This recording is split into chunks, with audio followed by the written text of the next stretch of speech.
be an episode based on Black Panther. All right, Black Panther Part 2. So let's just jump into it. The thing about movies is this: you gotta have movies that are entertaining. Okay, so it can have a bad script, it can have bad actors, it can have bad acting, but still be entertaining and be a great movie. I've seen many examples of this. All right, but the thing is that when you have good acting but it's not entertaining, all right, when you have a great story or a great script but it's not entertaining, people go expecting a certain type of entertainment, for instance, from a movie. If you going to see go and see a zombie movie, for instance, and you got everybody up and y'all like, hey, we finna go see a zombie movie, and they're like, all right, we finna see the zombies that eating the brains. I don't know, but we want to see a zombie movie. We going to see the zombies that run up the walls. I don't know. We're going to see a zombie movie. Is it the infected zombies or is it more like the dead hive type zombies? I don't know. But we're going to see some zombies. And you get in there, man, and you got the zombie, and you sit down and everything like that. And it turns out to be a buddy cop movie. All right. Now, it might be an outstanding buddy cop movie, but your expectations weren't met. The expectations of the entertainment that you wanted wasn't met. And this brings us into what the base problem is of the movie of Black Panther 2. All right. We open up with them killing the actual character of T'Challa in the movie. All right. We don't get to see what happens and everything like that. All of these things take place off screen. And I got a lot of questions as to what type of ailment he died from, man, because this is Black Panther, man. He got a healing factor. You know what I'm saying? That's like them saying Wolverine died of cancer. That's weird. You know what I mean? So, off screen he dies, and it opens up with a beautiful celebration or in memoriam of him with the Marvel logo. They have a beautiful ceremony that's well done. The costumes is well done. The dancing was well done. The music was outstanding. Everything like that. It was very emotional and great. All right, but you have a 2 hour and 47 minute movie. So how did they transition from that? All right, that the respects they paid to the actor of Chadwick Boseman, who played the original Black Panther, right, made it his own. How did they transition from that tribute to, all right, let's get into the entertainment of a Black Panther movie? All right, and this is where they fell short, man, a lot. First thing, there's two things I expect to see in a Black Panther movie. One, Black Panther, all right, and two, Black Panther Run. And when I say Black Panther Run, I mean some outstandingly choreographed fight scenes, martial arts, man. That's like on a level of like movies like Raid 2 or something, or Raid 1. You know what I mean? Something like, you know, something with the intricacies that shows off just why Black Panther is considered the most skilled martial artist or fighter, period, in the Marvel universe, able to whoop people like Captain America and people like this. You know what I mean? We had more fight scenes from Captain America than we did from the actual Black Panther 2 movie. You know what I mean? So, oh, by the way, there's going to be spoilers in this, man. It's going to be spoilers. Now, the thing is this: the city of Wakanda in part 2 seems diminished. And when I say diminished, not as influential or as powerful, as threatening or as intimidating as they seemed in the comics or in part 1. You know what I mean? You got people that's trying to come in and raid the nation, raid shipments of vibranium and all this kind of stuff, and basically Wakanda's like, yo, you keep bringing these people over here, these people right here that we just showing y'all, yeah, y'all keep bringing these people here, we're gonna have problems. And yeah, we not defenseless. Yeah, we don't have no Black Panther, we ain't got no king. Yeah, but don't try to, all this kind of stuff. Angela Bassett does her queen thing well. Speaking of, why you gonna kill Angela Bassett? Why you gonna kill Queen Ramonda, man? Why you gonna do that? For what? For what? Let me ask you. Some could say, well, it moved the story forward. Well, that was the way it moved the story forward in part 1. Why is it that it has to be some type of trauma like that to motivate the people of Wakanda? Man, think about it. They done lost 2 kings, a queen, you know what I mean? And it's the most powerful nation. All right. And they just losing people left and right. You know what I mean? Like, is Wakanda was truly diminished in this. Now we get the introduction of Namor. All right, I love the fact that they made Namor, Mayan or Hispanic. You know what I mean? That was a really cool decision to do. I've heard there's people who had problems with that, and if you wanted to be really accurate, Namor, he would be more Vulcan, but they had nothing to do with Marvel. Actually, Star Trek and Marvel has blended a few times in the comic books where Spock actually nerve pinched Wolverine, but that's another story. Now, Namor.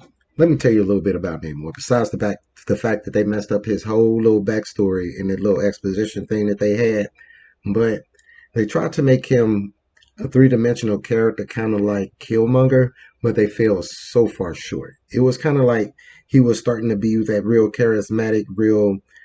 He could flip between the anti-hero or just a straight-up villain. Basically like he does in the comic books. You know what I mean? So they seemed like they was going that route, but then just fell off for some reason. Now I know that the script had to be changed and all this kind of stuff and blase skippy and all, but this is the script that they put out for us to view, and so this is how we feel about it. So Namor, I need everybody to understand something. Namor is what is considered in the comic book world a team buster. All right. Namor, basically, you don't go one on one with Namor. All right. You need your whole crew to fight Namor. You need the X-Men, all of them, to fight Namor. You need X Factor to fight Namor.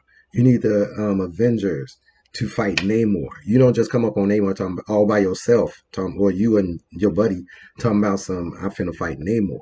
Namor has fought Hulk toe to toe. All right. So to have Shuri fight Namor, even in his weakened state, fight Namor would have threw her way off into that ocean somewhere, like Black Adam did that dude. He tossed her way off. All right. Now, let's talk about Shuri, because the story kind of focuses a lot on her grief. All right. And it'd be weird for me to say, well, they could have just focused on the grief, man, and then, had the story. But that could have been the story in its entirety and the path that we followed with her dealing with that grief and how she exited that grief in a way better way than what they did, man. Like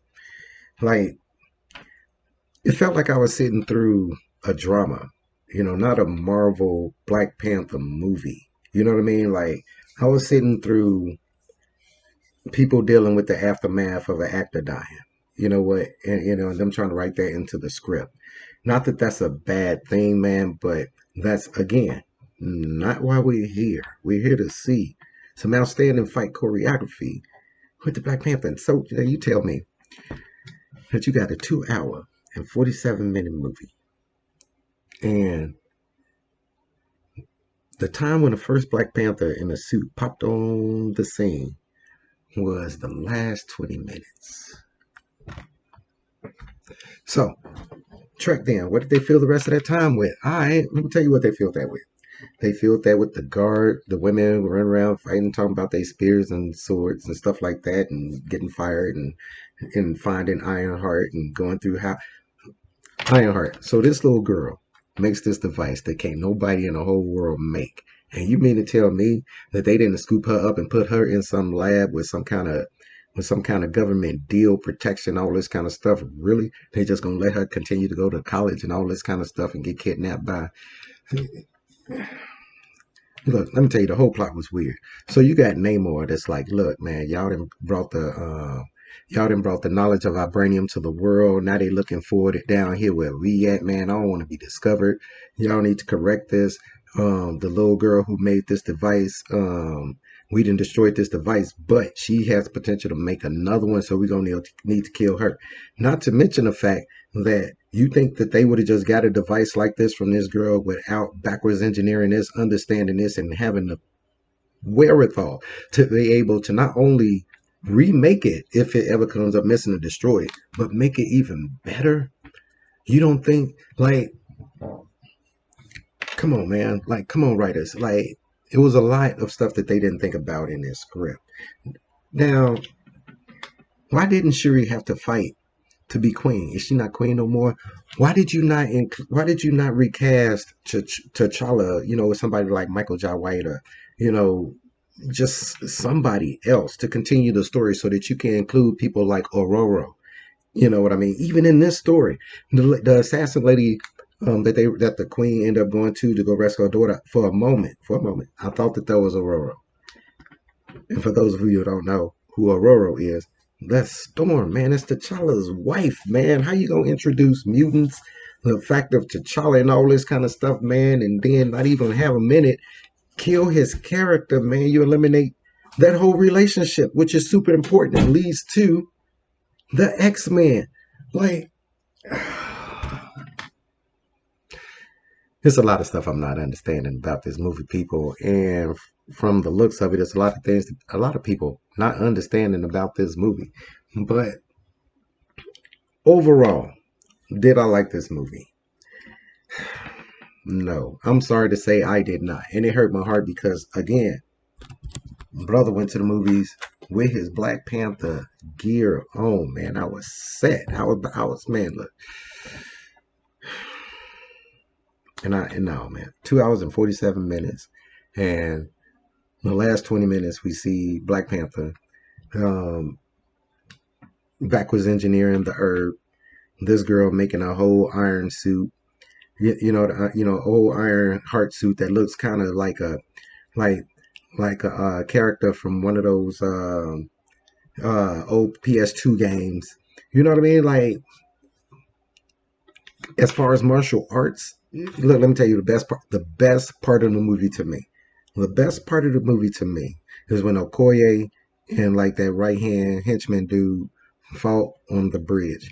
That was the best part of the entire movie to me.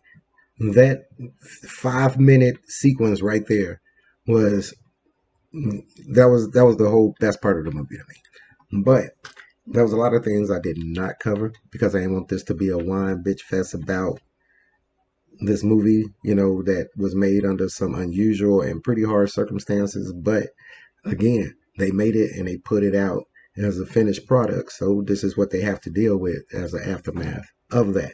You know what I mean? So, do I recommend this movie?